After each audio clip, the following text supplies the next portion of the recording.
you're like ignoring all the benefits, right? This is the thing that's like the alternative is stagnation, or I want to know what your alternative is. Europe is stagnant. They don't have innovation. So the Europeans have this problem. We don't. And there's some, negatives which you point out, but there are huge positives that everybody ignores. I'm Bethany McLean. Did you ever have a moment of doubt about capitalism and whether greed's a good idea? And I'm Luigi Zingales. We have socialism for the very rich, rugged individualism for the poor. And this is Capitalism, a podcast about what is working in capitalism. First of all, tell me, is there some society you know that doesn't run on greed? And most importantly, what isn't? We ought to do better by the people that get left behind. I don't think we should kill the capital system in the process. If you look at the macroeconomic data right now, the U.S. economy looks incredible. GDP is up, unemployment is historically low. But yet, if you ask the average American, they'll tell you a completely different story. Which begs the question, are they right? Every week on this show, we look at the specific pain points where capitalists stop working. But are we facing something much more existential? Is American capitalism systematically failing to deliver for the majority of people? The answer to that question is going to define the next decade of our politics and our lives, and it feels so urgent right now that it's actually the driving force behind an important event in economics this month.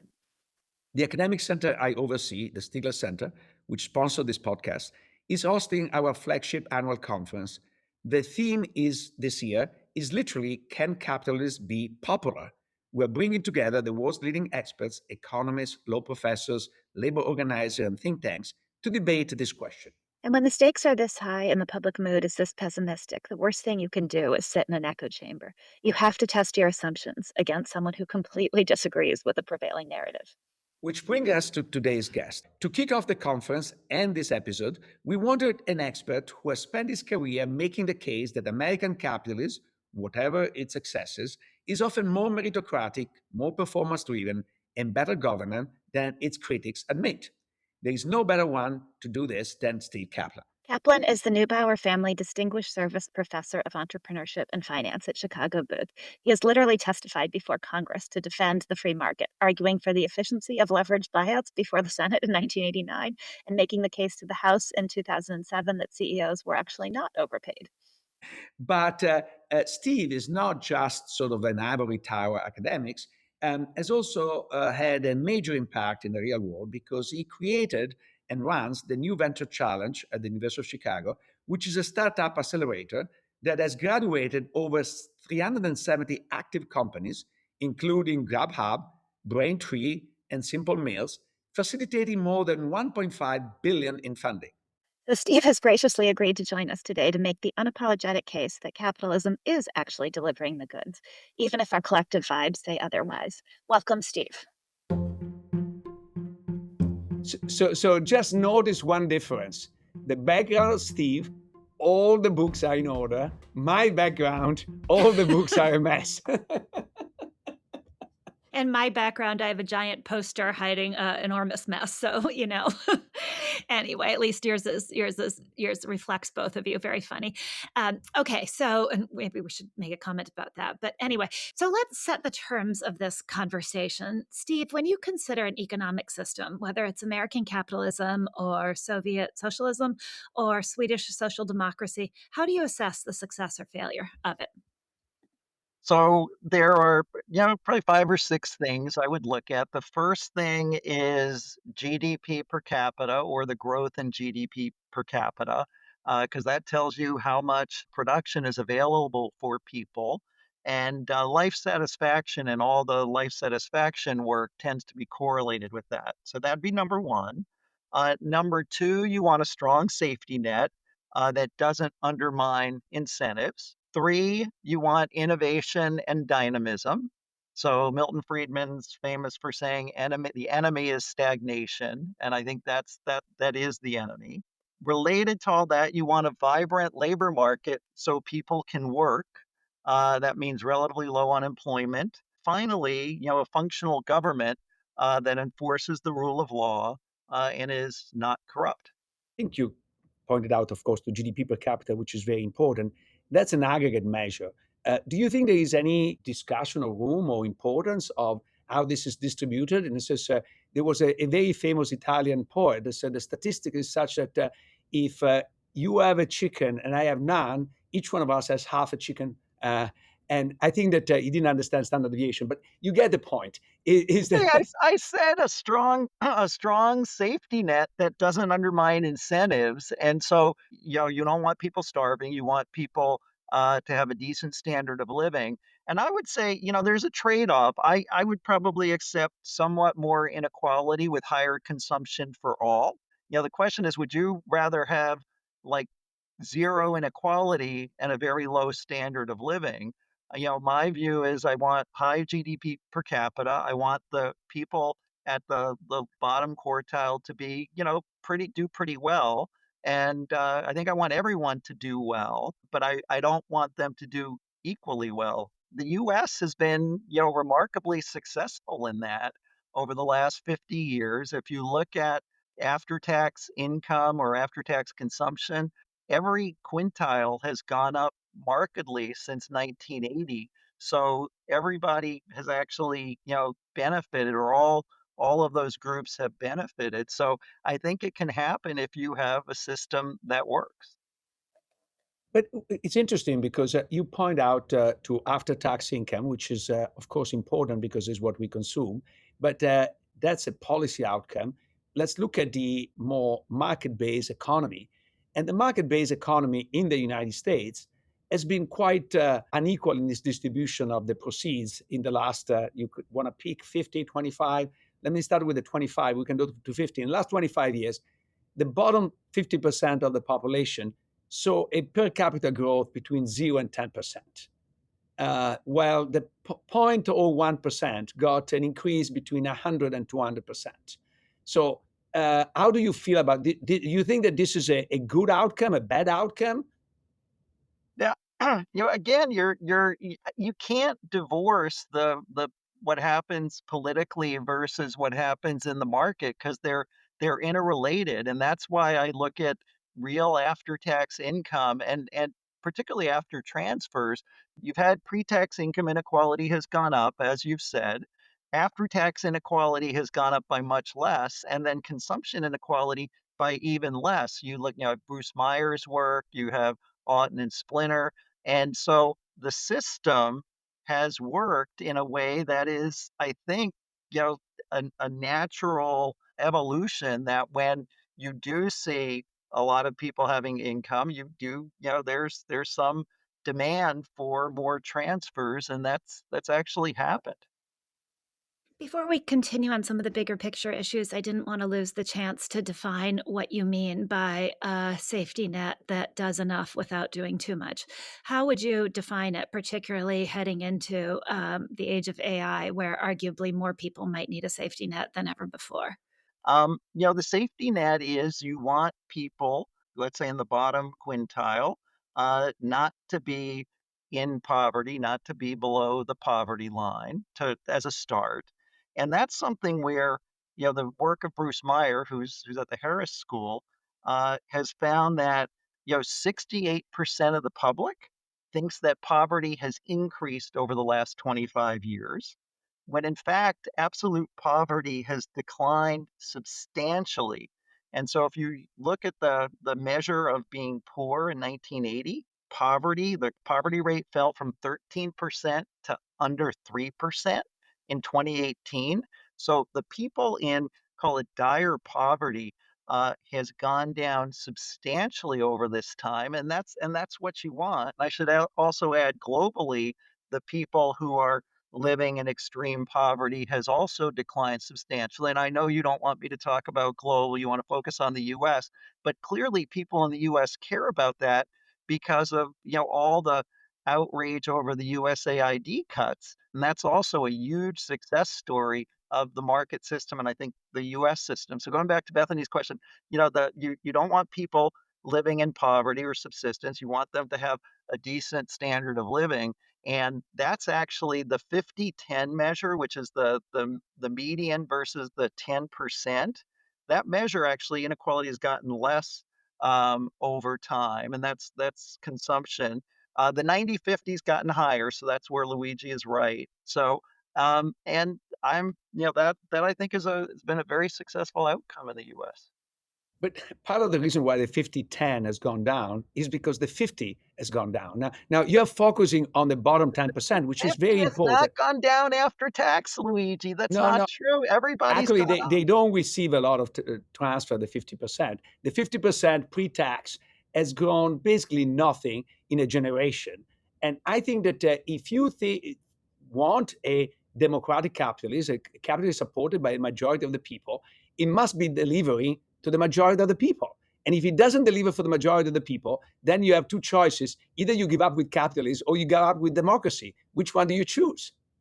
So let me respond two ways. So first of all, we disagree on what's happened in the middle after tax. I think it's gone. I think everybody has gone up. I think the Scott Winship stuff, which just came out, I think Alton Splinter, finds that. So I think it's actually gone up over time.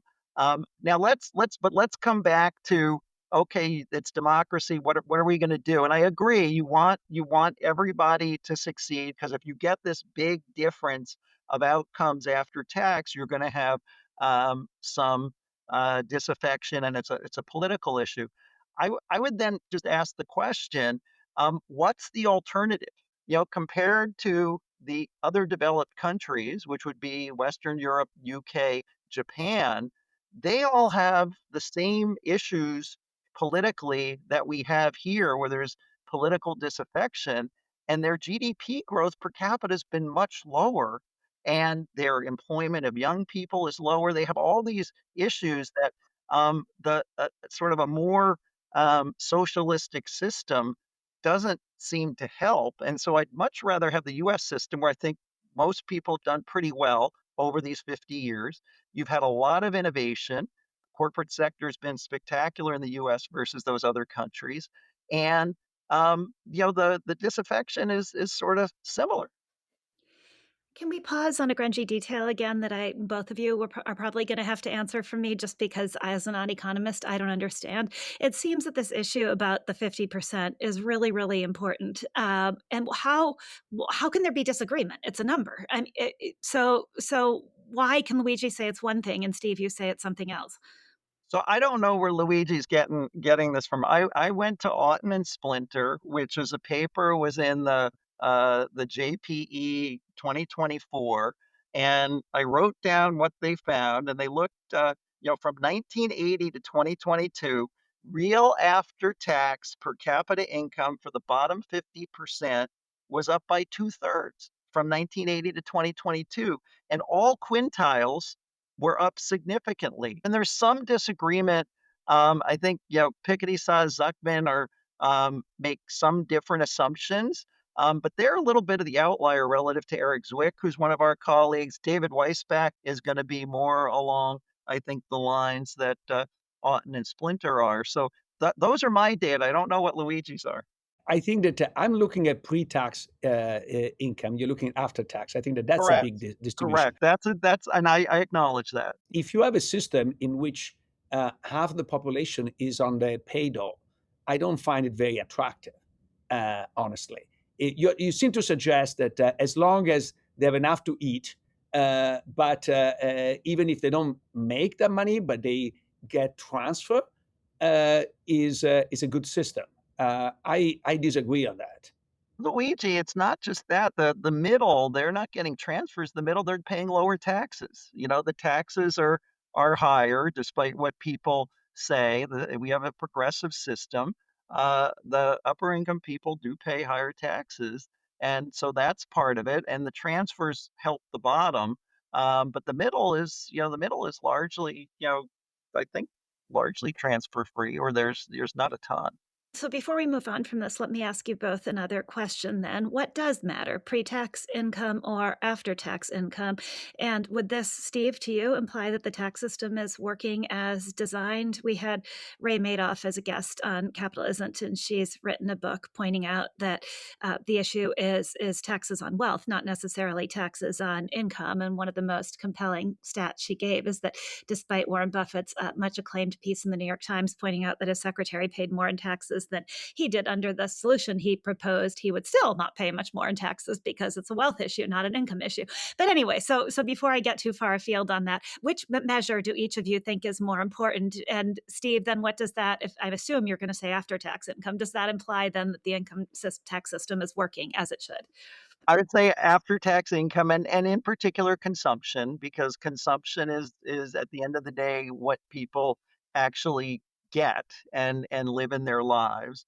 And I think the US tax system has done a reasonably good job over time. But the caveat, so I'm going to agree with Ray to some extent. I think there are loopholes that people use that you should probably close. Like it's very easy. There's now different products that allow you more easily to move capital gains income from this year to future years. So it's postponed gains, and there's a little bit. It's legal, but it's sort of a little bit of a loophole that ought to be closed. I think the estate tax, can probably be improved upon. I think the tax system can be better. My guess is I don't know, about enforcement and whether more enforcement delivers. And I think cutting the IRS agents, which is happening now, may be a negative present value decision as well. So I think you want a tax system that operates correctly, or what's the word, efficiently. And for example, the wealth taxes I think are ill advised. That the California wealth tax and then the proposal to have it's the Kana Sanders proposal to have a 5% wealth tax every year. I think even Luigi would not like that. No, so But wait, before we go to Luigi, one word answer: carried interest, carried interest, capital oh gains tax, man, or regular tax? Come on, you left it out. that's complicated. One. That's how I'd leave it alone. Leave it alone. Oh, okay, Luigi. So Pre- I think they measure substantially different things. I am with Steve that if you want to see the overall welfare of somebody, I think probably the consumption is the most important thing. And so the after tax income is closer to that. However, I am concerned about a world in which people cannot earn a decent living and they live off the dole of the rich people because this is not politically sustainable and whatever is not politically sustainable will not be sustained. So I think that there is a very big risk in having a market that delivers outcomes that are too extreme. So that's the reason why I'm worried about this, and to some extent, it's not an inevitable consequence because you are poo-pooing Europe, but except my Italy, that is a basket case and a disaster. Other countries have done well in the last 25 years. Sweden has done better than the United States. Germany a little bit less, but not that much. And then if you look at the statistic of distribution, they've done remarkably better. So I think it is possible to have a more balanced growth. It's just in the United States, which chose not to. And we are depending massively on a system of redistribution that is under political strain. And I suspect, and I don't want to make false accusation, but I suspect you are one of the first to say we need to cut down on that. So I think that the fear is the system of the redistribution will not continue very long if you have such a different income pre-taxes. We agree on that. I think you don't want that. We want the middle to do better, and I think that over time you can't redistribute all the way. Now let's again go to the U.S. Europe comparison. I think post GFC, the U.S. has also a great financial crisis. Excuse me. The U.S. has outperformed all the European countries, the big ones. I don't know about Sweden, but certainly Germany, Netherlands, France. I went and looked at this, so I'm pretty sure of this. That per capita income continues to go up in the U.S. more than in Europe. I think Europe also, the redistribution that they have is much less sustainable than ours. The people don't work after 62. The retirement system, all those systems are problematic, and they seem very hard to change. They also have a bigger problem with young people working, and I'm pretty sure their unemployment rates are higher than in the US. So if you're worried about young people and the middle not being on the dole, Europe's got a big problem relative to the US. And one last thing, the inequality is a bit understated in Europe for the following reason that people can put income in other countries. In the US, you're taxed on your worldwide income. And in Europe, many of the countries you're not. And therefore, they understate the inequality. I think Zuckman figured that out recently, that his numbers were understated for the amount of inequality in France in particular. On this, you're absolutely right. It's not only they understate the income, they move out. It's just, if from the United States, you cannot move out because you're still taxed. If you are a rich Italians, you can move to Monaco and not pay any tax. In fact, everybody say, "Oh, do you like Sinner, the tennis player, the Italian tennis player?" I said, first of all, this guy's first language is German, and he lives in Monaco. He doesn't pay any tax in Italy. In what extent this guy is Italian with a first name like Yannick and paying taxes in Monaco? To what extent is Italian? Luigi, that brings up a question. Why have you become a US citizen rather than stay in Italy if Europe is so much better? Luigi, would you like to answer that? I'm sorry, No, that was not fair. We're having too much fun today. but so shifting gear a little bit, you mentioned about survey of happiness. Let's look at the more hard data, which is life expectancy.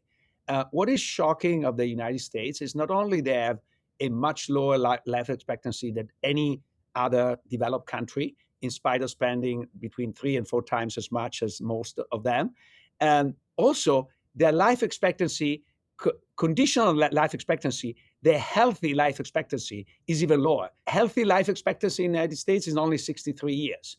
So we're both past the healthy life expectancy. And Oh, dear God. and This is then really appalling, you guys. and then the shocking part is that if you compare to a country like the UK, in a sense, the life expectancy at any level of income in the United States is lower than the UK, and only the richest American are slowly approaching the richest UK people, but everybody else is strictly below. How do you see this major failure of the US health system? Yeah, I don't that's the one thing. Now it's not so dire, and as you say, let me give another take on it. US life expectancy is up by about 5 years since 1980. So it started a little bit lower than Western Europe. Western Europe's up by 7 or 8. So that's a 2 or 3 year difference, and that is true, and I don't have a good explanation for why there is a difference before and why that difference has gotten bigger. The one caveat to that I would say is whether, again, going back to expenditures, whether Europe can sustain that as they get more and more older people and fewer younger people. They're going to have a big problem or trouble sustaining their healthcare system. And the U.S. has, that same a little bit of that problem, but much less. So that's a disturbing statistic, but I think the other one that Luigi sent that is, I don't know if it's more disturbing to me, but I think it's really hard for all of us to believe in a system where the American dream just doesn't work anymore. And so this social mobility data is really quite stunning. That in Denmark and Norway it takes 2 generations for a low income family to reach median income. In Germany it takes 4 generations, and in the United States it takes 5 generations. Isn't that antithetical to the concept of America and the American dream if we're not the country with the most social mobility? I'm not sure that the data say that. My reading of Raj Chetty's work, who looked at mobility, I thought said that mobility hadn't really changed over time in the US. So again, this is like a comparison up or down versus time series. The mobility in the US, at least on the Raj Chetty data, seemed similar.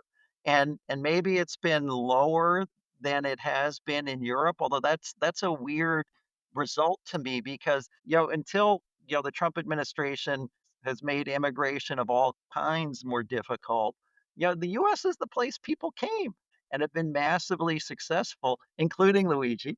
And Elon Musk would be another. And so that's what sort of is the disconnect between that. Now, what may be a cause, and we didn't talk about this, this is the other failure of the US economy. That's a big one. And I'm curious to hear how that is in Europe. It's not necessarily the capitalism, it's the government, it's education. And the US education system, the public education system, I think has performed very poorly. Test scores are in decline. The teachers union, they think capitalism is bad. The national, and the NEA, which is the biggest teachers union, says that has a critique of capitalism. They're anti-capitalist, and so you've got the teachers unions have become very powerful. They're very active in the blue states, and the performance has declined. And that, I think, is also potentially a cause of less mobility, if the less mobility is true. And that's also something, if you ask me how we could improve the US, make the teachers' unions less powerful, don't let them bargain collectively. I think that's been a big, big cost to the US. Relative and Europe, I don't know if it's better. You tell me if it's better there. Well, I actually want to go back to something you said about health because you said that I'm not so sure that Europe can afford the healthcare. I would say the other way around because the healthcare in Europe costs a fraction of what it costs in the United States. So and deliver so much more. You know that in the United States there are 358 preventable deaths per 100,000 versus the 100 and something that you have in Japan or Israel or even Korea. So I think that the healthcare is not doing prevention like they are doing in other countries, and there is a massive amount of pollution. You know that, for example, Parkinson's disease is a complete. People thought it was a genetic thing. It's mostly an environmental stuff, and is much more present in the United States. Why? Because the FDA has been slow at prohibiting paraquat, which is a pesticide that is directly related to the incidence of Parkinson's diseases. And then, one of the reasons why life expectancy is so low in the United States is that 4 out of 100 kids that are made to 5 don't make it to 40, which is like a pretty dramatic number. And what is the primary reason? Is opioids. And what is the primary reason of opioids? Is the marketing that was allowed. And I'm sorry to say, the capitalist incentives of McKinsey helping Purdue to sell that stuff to every little hospital and kid. I think that is a really failure that Europe has avoided and actually saves a lot of money in it. Yeah, no, it's fair. I mean, the US can do better, on healthcare. I think we agree with that. Whether that's a capitalist failing or a government failing is a different uh, question. And then again, we have a different population to start with, so it's a very complicated question. And our health economists struggle with this as well, as you know. I want to come back to that too, but I had a bigger picture question to ask you that has puzzled me for a long time. So I hear this argument from you and from other people about how well the economy is doing and how well America has done. It does seem to me some people have blamed it on vibes, like a vibe session. It does seem to me that the performance of the economy should be kind of like pornography. You know it when you see it. If it's good, it should feel good. If it's not, maybe I'm mixing too many metaphors here. If it's not good, but but it's but it's really it really kind of bugs me on some level that everybody says it's good and you people who don't think it's good, well, you're just and don't feel that it's good for you and for your children and for your loved ones, you're just wrong. So I guess the question boils down to, why do so many people not feel good about the economy, and why are so many younger people in particular losing their faith in capitalism if everything is so great? I mean, it's a super good question. I mean, I went and looked at some of the happiness or life satisfaction answers people had both in the general social survey and then the Gallup World stuff. And what's super interesting is if you look from 1980 to 2018, U.S. life satisfaction was pretty constant. It was down a teeny bit, but it was pretty constant about pretty happy, somewhat happy, and not too happy. And I think that's also true in Europe. The big drop actually in life satisfaction was 2018 to 2024. And there was a big drop in the US. There's a drop in Western Europe too, not quite as high as the US, but a drop. And so could be the pandemic, could be social media, which we're finding out has negative effects, particularly on kids. And that, by the way, is being reversed as there is on the opioids. So there are these self-correcting mechanisms, which are part markets, part government, that are pushing. So I don't know. It's a very it's a real puzzle, that 2018 to 24 drop. But Steve, you cannot sort of not take responsibility for capitalism when you see sort of the influence that, for example, the big chemical companies have on allowing pesticides to be distributed, or Purdue basically getting its way in having recognized the opioids as a safe medicine and sold everywhere. Uh, and McKinsey supporting that and pushing that even further. This is part of some of the aspect of capitalism. And why is this? You're saying is a responsibility of the government to undo it. But if the capitalists are buying off the government, what can they do? But Luigi, I think you're ignoring. First of all, I think you have this view that all companies are evil, and I have a very different No, view. I no, think that's not most true. But companies want to do the right thing, and some don't, and often that comes back to bite them, which has happened in the opioid case.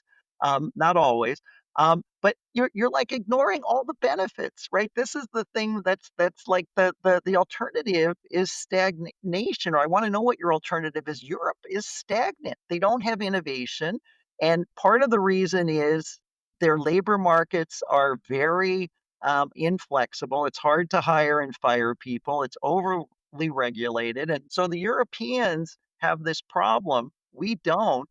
And there's some, negatives, which you point out, but there are huge positives that everybody ignores. I would take the flexibility and the a bit more of the volatility so you get innovation rather than stagnation. And that's and that's why, again, you do need a safety net. You need to have that, and that's why I focus on that, and we do. you treat Europe like as a whole, but Sweden is performing very well. It's not a stagnant place. There is innovation, and there is longer life expectancy. People are happier. It's a much better place. Italy, I grant you, is a disaster. It's stagnant. People, the only thing that they do is they live a little bit longer because the food is better. But that's another story. And it's healthier, probably. Yeah, but then also in the United States, most of the action is in California. If you were to take out California from the United States would be abysmally bad. And California is everything you hate: regulation. So it's not obvious that the successes are due to the American capitalist model you like. They are in fact due to the opposite. No, no, come on. The businesses in California can hire and fire, so you have the flexibility. You have startups failing all the time, which is very different, again, from Western Europe. Sweden, I think, is a little better on that score, which is another reason they've been successful. But Sweden is a small country. Sweden has, I'm going to get this wrong, but 10 million-ish people. The economies that have scaled, that are large, the US is unique and uniquely successful over a long period of time. And those other countries that are larger in Europe are just not nearly as successful. And then California, we'll see what happens. But it is the fact that tech goes there and everybody agglomerates, I think, is powerful. As long as they could mess it up, we'll see.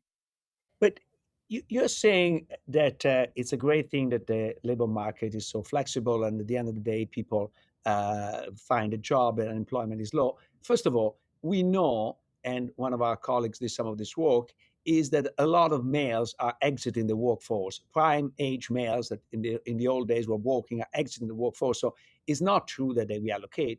And two, we know from the work of David Otto that the China shock was pretty devastating to the Midwest. So let me ask you a question that I actually asked Glenn Hubbard when he was on the podcast. Imagine you knew now, you knew then what you know now, which is what happened with the China shock. And imagine you are like Glenn Hubbard, the chief economic advisor of Bush at the beginning of in 2001. What policy would you tell to do differently to avoid this? Or you're saying this is just unavoidable stuff and we have to go through. What is your take on this? I'm trying to think. I mean, you look at what did Europe do in this event from the China shock because they got shocked too. I'm not sure Europe did anything differently from what we did. Did they have more protection? I think that in Europe is more difficult to fire. So I think one of the reasons why Italian productivity is not going up so much is precisely because there is a slow adjustment process. However, we didn't have the wave of suicides and drug epidemics and alcoholism that the Midwest had. So I think that there are some important trade-offs there. Yeah, I think what I would say is policy wise, I think you want the world to respond to technological change and to be more productive, that at the end of the day, that's a better thing. I think in this case, you probably would have wanted to provide more support to the people who were affected by this, who I don't think got a lot of support. And then the opioid crisis was the interaction between the loss of jobs and the marketing of the drugs. So should have had a better regulatory regime on that. I'm not, that's sort of.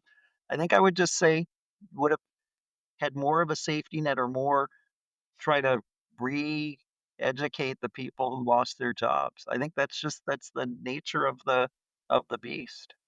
So I'm going to ask a slightly unfair question, maybe what you guys might perceive as an unfair question, but I'm going to answer it before I have you guys answer it.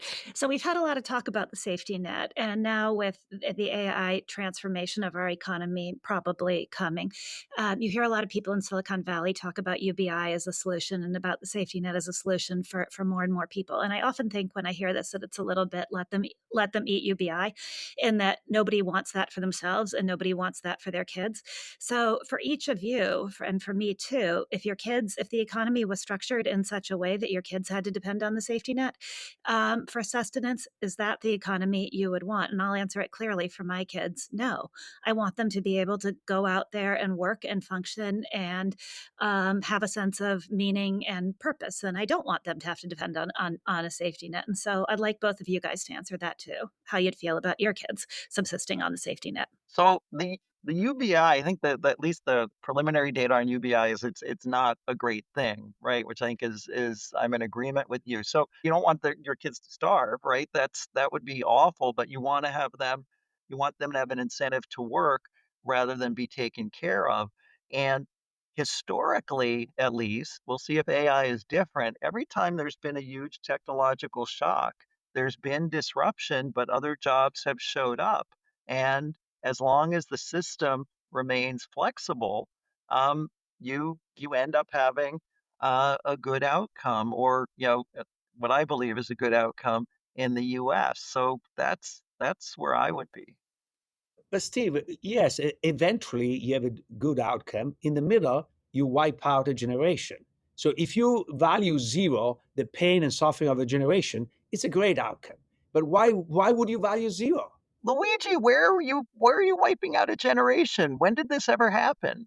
Didn't Oh, happen think about. about with the introduction of the spinning jenny in the Industrial Revolution, there was a generation of loomers that was wiped out. Let's go since 1900 or the 1880s. People were the farmers, that they came to the cities and found jobs. there've been all these, electricity, it took time, people adjusted, the PC, people adjusted, secretaries, the word processor was not good for secretaries, but people adjusted. The internet Sorry, was not good for retailers, people adjusted. So in the last, 125 years, the beginning of the Industrial Revolution, I'm not sure is the analog here. I think the right analog is the technological changes in the last whatever, 125 years, and there've been, people have adjusted. And again, you're not throwing people away. You have a safety net, and then I should also ask, what's your alternative? What would you say? So I think like that like Bethany and I kind of agree. okay. So what are you saying? So first of all, I want to say you're forgetting the China shock. In the China shock, there is a generation that's been wiped out. If I am a 45 years old uh, working in a construction in a factory, and my next job is to be the cashier or trying to become a nurse or a web designer, is not easy, and most of the time doesn't work. And that generation is wiped out. It's not in the Industrial Revolution. Is 10 or 20 years ago. Of course, there are winners and losers all the time, and I feel, and it's terrible that there are, but it's again, that happens. So, what is your solution, though? You haven't said your solution. Oh, I think that we want to adopt technology, but it's not obvious that the maximum speed is the optimal speed. And so maybe we want to slow down in order to make it easier for one generation to move Oh, out. I think that's so dangerous because information wants to be free. And if we slow down, then someone else, China or India or whatever is going to do it. And then you're behind like Europe for, in a way that makes it very, very difficult. So I think that's very dangerous. That's why I like our system because again, there are positives and negatives, and the negatives are awful, but, like, relative to any alternative, it's, like, hugely better.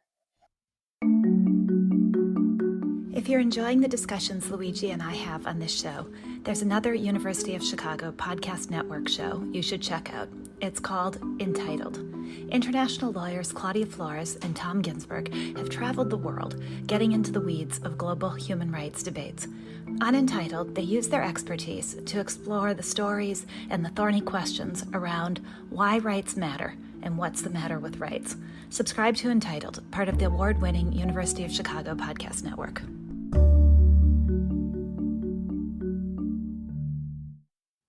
Okay, so you can see this. This is from Alternate Splinter, the paper that Kaplan cites. Okay. So sorry, Bethany, that I jump straight on this, but I think it's important. So you see the picture on the right, the figure B, it represents the bottom 50% average real income since 1960. Okay. Yep. Now, if you look at the fiscal income, just for your information, this is what you report in your sort of tax return. Since we pay recently, you might be familiar with that. That is basically flat since 1970. Okay? Okay. You see the picture is basically flat. And by the way, this is maybe geeking you out, but they use the personal consumer expenditure deflator rather than the more common CPI, consumer price index, because the numbers look better with the consumption expenditure.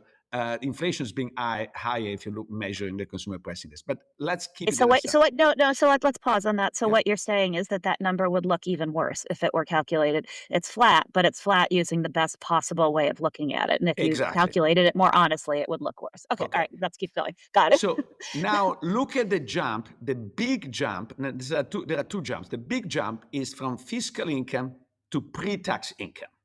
Yeah. And what's the difference? That's what I discovered myself, I have to say, because it's not that easy. First of all, this is super interesting. Only 60% of our income is reported in income taxes. Okay? But that's not true. I report all my income. No. That's not true. That's not true. It isn't? You're calling me a tax cheat? No. The law allows you not to report certain things. So, number one, you don't report your health insurance if you're employed, then you don't report the employer payroll taxes. Then there is the retirement income accrual. So if you have a 401k and the 401k goes up, that income is not reported in your. Okay. Yeah. Another important part is the corporate retained earnings.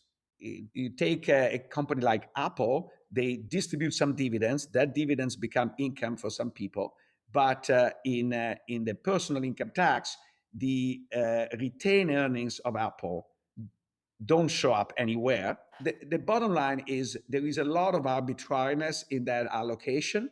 Still, if you look from 2000 onward, that number is pretty much flat. Got it. Okay. Yeah. Then there is another big jump that is the pre-tax versus after-tax particular transfer. So look at the after-tax income versus pre-tax plus transfer.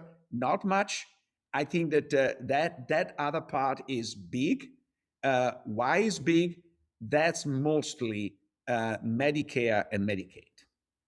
Yeah, which then that's really a screwed up calculation because it's very misleading to say that those benefits apply to that 50% of the population. That's taking a huge benefit for a very small number of that 50% and applying it over the whole 50%. So it's very meaningful to the over 65, and Medicaid is very meaningful to maybe the bottom 10% who qualify for Medicaid, but for a whole bunch of people in there the numbers are making it look like they're getting that benefit. It's nothing. Do you see what I Exactly. mean? I'm not saying it Absolutely. No, very no, well, no. but You're saying, yeah. you're saying perfectly. And also, I think explains one important element of the difference between reality and perception, because a lot of that stuff is stuff you don't see in your pay stub and you Yeah. don't perceive as well as the normal income. So much of that improvement is the fact that your employer pays for your healthcare, and the healthcare is super expensive, becomes super expensive. But you kind of perceive you still have the same health insurance. In fact, if anything, if you look at the little fine print, that health insurance has become worse because it starts to cover less and less things over time. So your perception is, I get worse and worse over time, but the statistics say, no, no, they pay in dollar terms more and more over time. If there is one big conclusion of the discussion with Steve, is that healthcare is the center of the universe to some extent. I I was actually thinking that too, because do any of these frictions matter other than healthcare? Because if that keeps people in jobs that they don't want to be in, just that level of anxiety that if you lose your job, you lose your healthcare too. It's just it adds a truly astonishing and awful dynamic to this because that is what makes people feel so trapped, right? And as somebody who pays for her healthcare, because I'm an independent contractor, I mean, it is insane. I don't. My premiums went up 40% this year. I don't know what is happening in the market, but it happened across the board to people, and so I'm paying 40% more for once again worse healthcare. I'm not getting anything more out of it. It's just it's really a broken system. It is the big, beautiful bill. You have to thank the big, beautiful bill. I think in 2021, the Democrats introduced a subsidy to basically exchanges that provide healthcare. And Yeah. that subsidy has been terminated by the big, beautiful bill, so called. The price dynamics, the market dynamics of that stuff is explosive, has been hidden from the face of most people through subsidies, rather than trying to fix the system underlying that is broken. I think that that is to me the clear message. Yeah, I think so too, and it's hidden, but it nonetheless causes people extraordinary anxiety, especially if they need their health insurance for a medication that they need to stay alive. They know they can't afford to lose their job, and so then in a world where jobs are ever more precarious, it's hidden. The financial benefit you get from it may be sort of hidden, but the corresponding agony. I was thinking anxiety, but agony is probably a better word. The corresponding agony you get from the fear of losing it is not hidden at all. That's a very real factor in a lot of people's lives. Yeah, I think that as a European, I find it crazy that the moment you're fired, you actually have to think about paying for your health insurance, which is the last thing you want to do in the moment you're fired. So adding insult to injury, I think is crazy. And I think I regret that we didn't push Steve more because he came out as this socialist in favor of a welfare system, but he wasn't very specific. And on particularly, we should have asked whether he believed in Medicare for all or some form of Medicare for all, because that's what a safety net is. I mean, I've become more and more offended by the casual way in which privileged people talk about a safety net or talk about UBI as the solution to America's woes, but they don't want their children to be to live that way. It really is let them eat UBI or let them eat the safety net. It's like for other people and other people's children, there should be a safety net to take care of them, but they want their children to still have opportunity and it just and it really bothers me that becomes sort of the default way to address the lack of opportunity for everybody that while there's a safety net for you people. But I think that I don't want to put words in Steve's mouth, but my impression is that his definition of a good economy is an economy in which nobody starves because there is a safety net. But past that, I don't care. Versus a system where everybody has opportunities and everybody also benefits somewhat by a growing pie. Well, in fairness to him, he didn't say that. He didn't define what he means by a safety net. He wouldn't define it. So I'm not sure he would say that it's just the minimal level to avoid starvation. And I think if we had him here, he would also say that he wants everybody to have opportunity. But then the devil is in the details, right? What do you do to make sure that everybody has opportunity? And what do you do to make that real? So I think it's very easy and lovely to say there's a safety net and we won't define what that is or who it takes care of or what it provides. And we want everybody to have opportunity, but we're not going to do anything to make sure that that's the case. Yeah, I think that there are two or three simple things to do. The first one is some form of universal health care for everybody. I think saves a lot of life and increased life expectancy because does prevention. We had actually a professor at the University of Chicago in the medical department who worked both in Europe and in the United States, describing the value step that she works in lung cancer, so a terrible sector, and she was describing one of the difference is in Europe the patients arrive much earlier. Why? Because as a general practitioner, and as a general practitioner is referred and brought there much earlier. In the United States, they arrive from the emergency room much later. Then, once they arrive in the United States, they're much faster at doing all the diagnosis than Europe, and so that's an advantage. But then, that's a part I didn't know is if you are in a rural hospital in the United States and you arrive there with lung cancer, they try to keep you there because you are part of their business.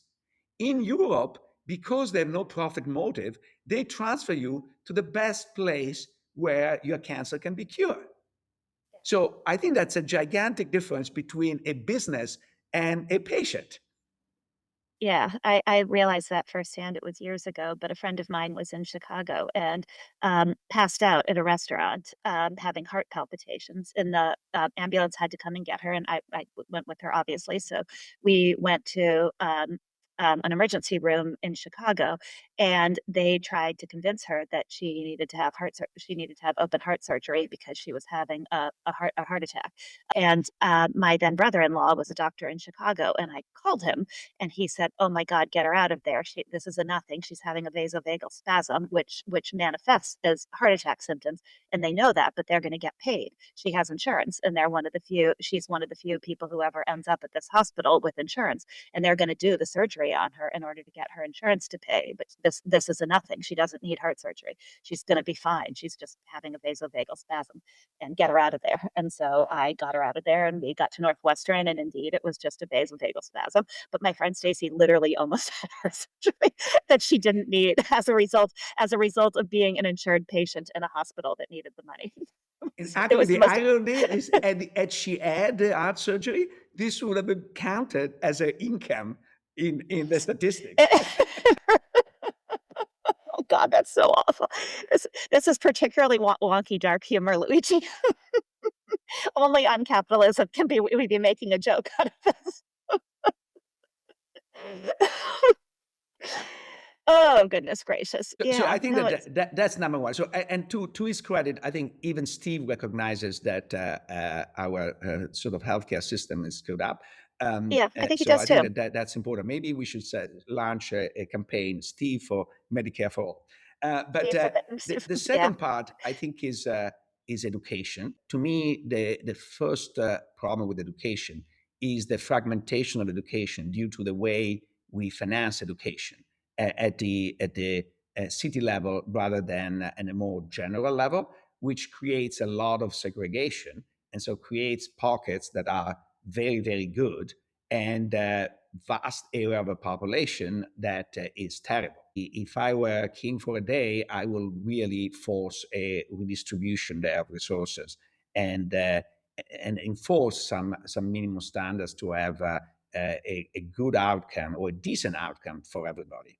I think that enforcement of standards again is one of those things that sounds really good. In reality, it becomes very, very difficult. I mean, think about No Child Left Behind and the amazing controversy around that.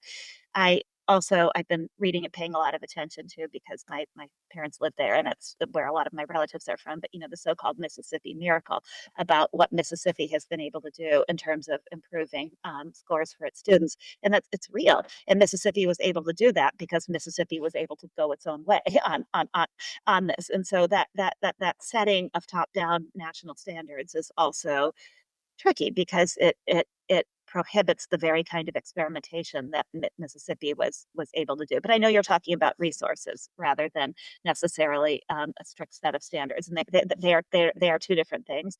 Um, but yeah, Sorry, Bethany, you can do national but not federal. I think that oh, I will start with national because the problem is the segregation at the suburban level, so that you have the inner city with terrible schools and the suburbs with phenomenal schools. it's never going to be. I, I absolutely agree with you, and I agree that this and healthcare are the two huge issues in America because they both make a mockery of the idea of equal opportunity.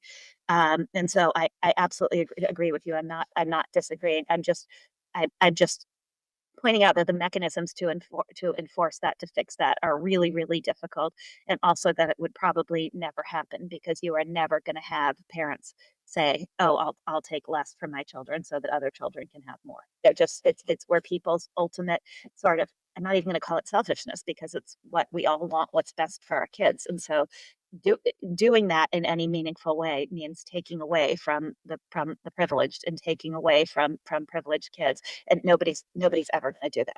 It just they won't. I mean, it's not that it's not fixable in that way. I disagree. I think it is fixable by increasing dramatically the quality standards of public education. The reason why you feel the need to go in the suburbs where the schools are better is because the schools nearby are not good. The moment that your schools are good, you don't have to take away from the other guys. You basically impose more taxes to everybody to finance a better education for everybody, and then eventually people will opt out and go to the public schools.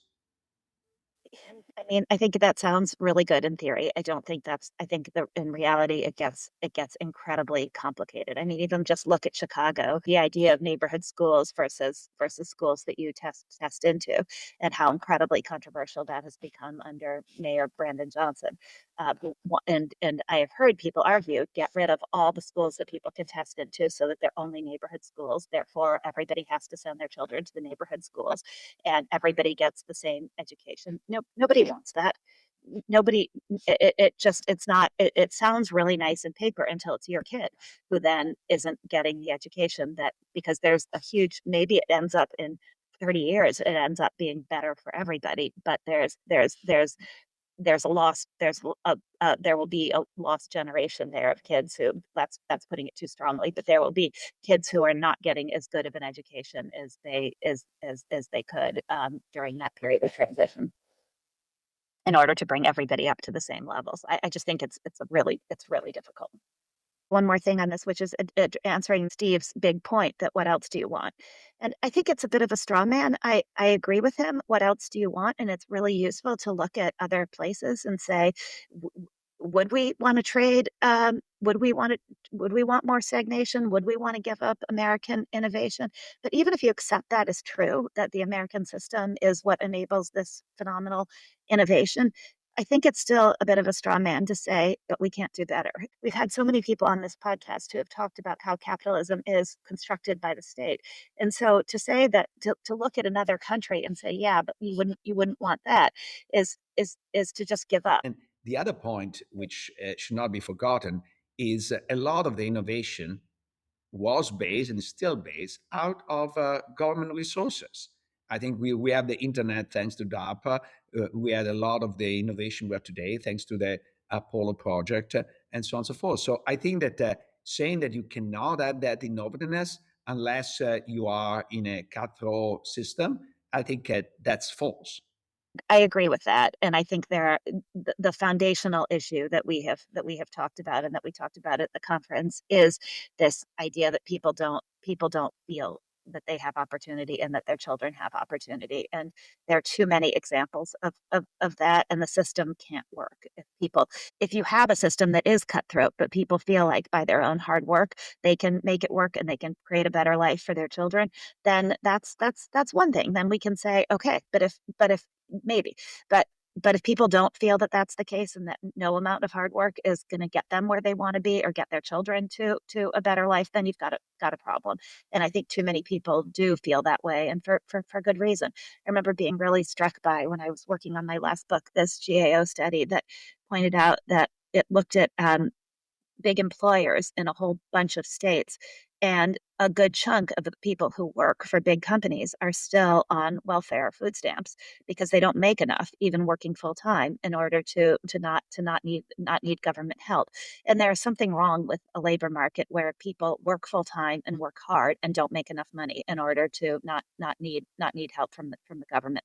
Then that's something going wrong in the labor market. But I do think, and I do think Steve is raising exactly the right question, because I think it is too easy for all of us to attack capitalism and be negative without saying, well, then what do you want instead? I still do trust capitalism. I think it's that Winston Churchill quote. It's the worst possible system with the possible exception of everything else that's ever been proposed. But that doesn't mean we can't do better, because even capitalism in its rawest form is constructed by the state. And so to abdicate the role of the state in setting better terms for the competition that is capitalism is to totally abdicate.